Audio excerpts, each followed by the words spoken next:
3 जगह पर मां पार्वती मैया बैठी है, 3 जगह पर। अपने हृदय में मां पार्वती शिव को बुला रही हैं, अपने हृदय से भगवान शंकर का गुणगान कर रही हैं। हम भी आपसे कहेंगे, आपके कमरे में काम का सामान रखो, अपने घर में काम का सामान रखो, कबाड़ा मत रखो। कई लोग अपने घर में इतना टाला, इतना कबाड़ा, जिसका कोई काम नहीं, वो भी अपने घर में संभाल संभाल के रखते चले जाते हैं। कबाड़ा ही कबाड़ा, अटाला ही अटाला। तुम्हारे घर में जाकर देखना काम का सामान कितना है और कबाड़ा का सामान, अटाला का सामान कितना। तुम्हारे घर में अंदाजा लगाइए। काम का सामान थोड़ा होगा, जिस पलंग पर सोते हो, जिस गादी पर सोते हो, जिन कपड़ों को पहनते हो। अब तुम ये भी जान दो, तुम तो तुम्हारी अलमारी में देख लो कि कपड़े कितने पहनते हो, रखे कितने हैं। कई कपड़े तो ऐसे हैं जिनका नंबर आज तक नहीं आया। कपड़े भी कई बार गिरते हैं अलमारी में से और कहते हैं कब पहनेगी कमला। कपड़े भी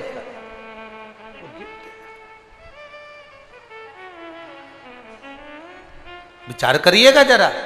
इतने कपड़े रखे, अलमारियां भरा रही हैं, उसके बाद भी हमारी आसक्ति समाप्त नहीं है, उसके बाद भी हमारी आसक्ति श्रेष्ठ नहीं है।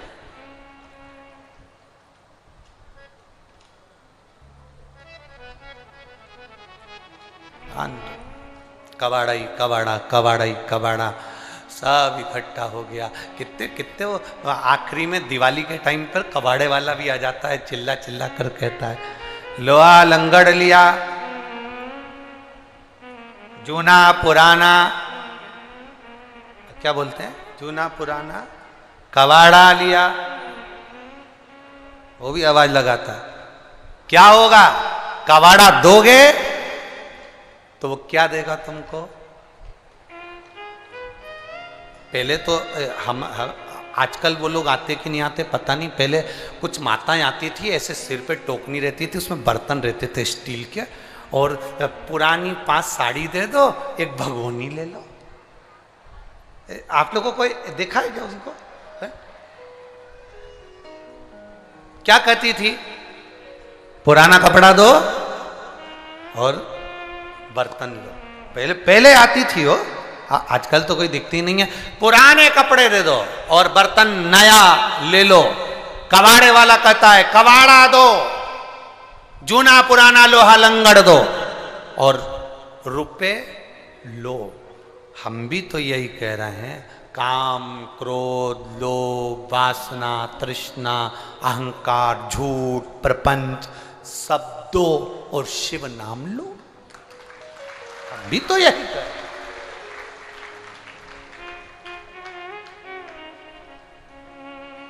वो भी चिल्लाता है, आवाज लगाता है लोहा लंगड़ लिया,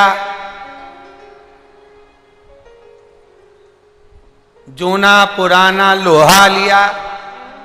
हम भी तो यही कह रहे हैं, जो अहंकार में डूबा है उसे लिया, जो काम में डूबा, वासना में डूबा, आसक्ति में डूबा, तृष्णा में डूबा, लोभ में डूबा, कहीं ना कहीं गलत विचारों में जो डूबा है, उसको शिव महापुराण में लियाओ। बस कबाड़ा यहां रख लेंगे और उसका हृदय नई भगोनी की तरह 5 पुरानी साड़ी देगा। 5 पुरानी साड़ी,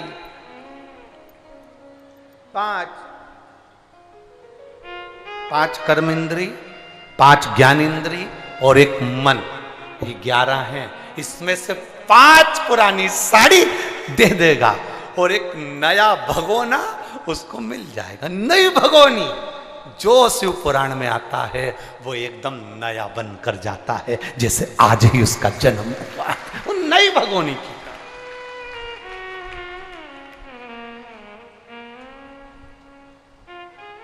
नया क्यों ये जो फ्रीज होता है ना, उस फ्रीज में हम जो रखते हैं वो ताजा बना रहे इसलिए रखते हैं, सड़े नहीं। फ्रिज में रख दो, सड़ेगा नहीं। रख दो फ्रिज में, सड़ेगा नहीं। कोई तुमसे पूछे कहां गई थी तो कह देना फ्रिज के अंदर बैठी थी। तो क्या फ्रिज में? हाँ, शिव महापुराण की कथा नहीं है, ये पंडाल नहीं है, ये फ्रिज है। इसमें जो बैठ जाता है वो संसार में सड़ता नहीं है। ना काम में, ना लोभ में, ना आसक्ति में, ना वासना में, तृष्णा में, सड़ेगा नहीं। अगर शिव पुराण की कथा सुनी है, थोड़ा दुख आ गया तो तुरंत डॉक्टर अपना काम करेंगे। जैसे उस माँ ने लिखा, हम शंकर के मंदिर चले गए, डॉक्टर अपना काम कर रहा है, तुम अपना काम करो ना। दुख आया, वो बेटी ने लिखा कि आरती भी पूरी नहीं होती थी और कट जाता था, फिर भी हम आसन लगाकर सुनते। तुम तुम्हारा कर्म करो ना, करो तुम्हारा कर्म। संसार में ज्यादा चिपकोगे तो संसार में चिपके की चिपके रह जाओगे, फिर परमात्मा की ओर फूल कर नहीं जा पाओगे। मेरी जीजियां रोज रोटी बनाती हैं, मेरी छत्तीसगढ़ की बहनें रोज रोटी बनाती हैं। रोटी बनाते समय मेरी बहनों को मालूम है कि इसमें थोड़ा सा रोटी बनाते समय पलेथन लगाना जरूरी है। पलेथन मतलब जानते हो, एक्स्ट्रा आटा। जो लोई बनी और उसको बेलने से पहले पलेथन लगाओ। पलेथन लगाएंगे तो वो चकोटी में और बेलन में रोटी, बोलो बोलो जम के बोलो जरा, नहीं चिपकेगी। और जो रोटी चकोटी में और बेलन में चिपक गई, उसको तवे पर तुम कितना ही डाल के हिलाओ, वो जहां से चिपकी होती है वहां से फूलती नहीं। हमने भी बहुत रोटी बनाई है, वो फूलेगी नहीं। इतनी माताएं बैठी है, तुम कितना भी उसमें ऐसा कपड़ा भी फेरो ना तवे के ऊपर तो भी रोटी नहीं फूलेगी। जहां से चिपक गई वो वहां से नहीं फूलेगी। हम भी ऐसे ही, आप भी ऐसे ही हैं।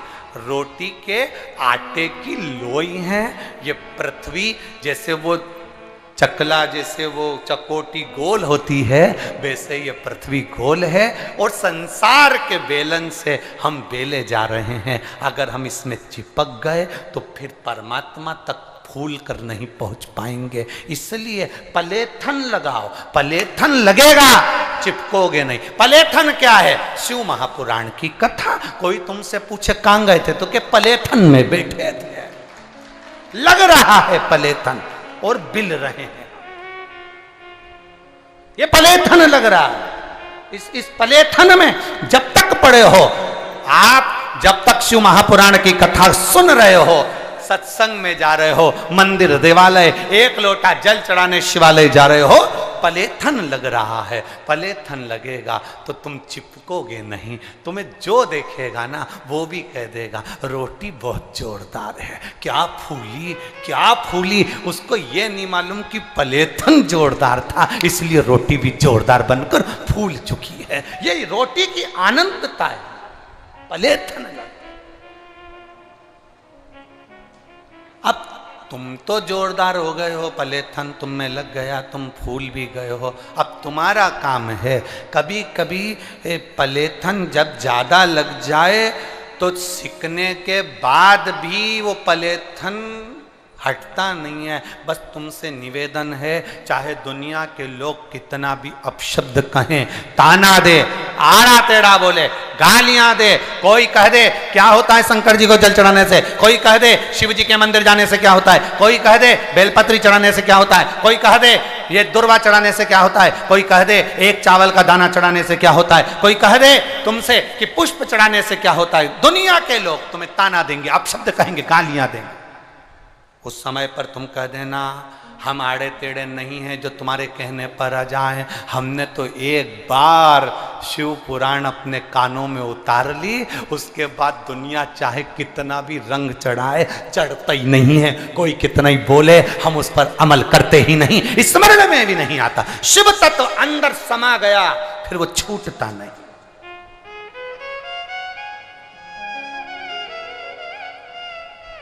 कहां से छू, कैसे छू?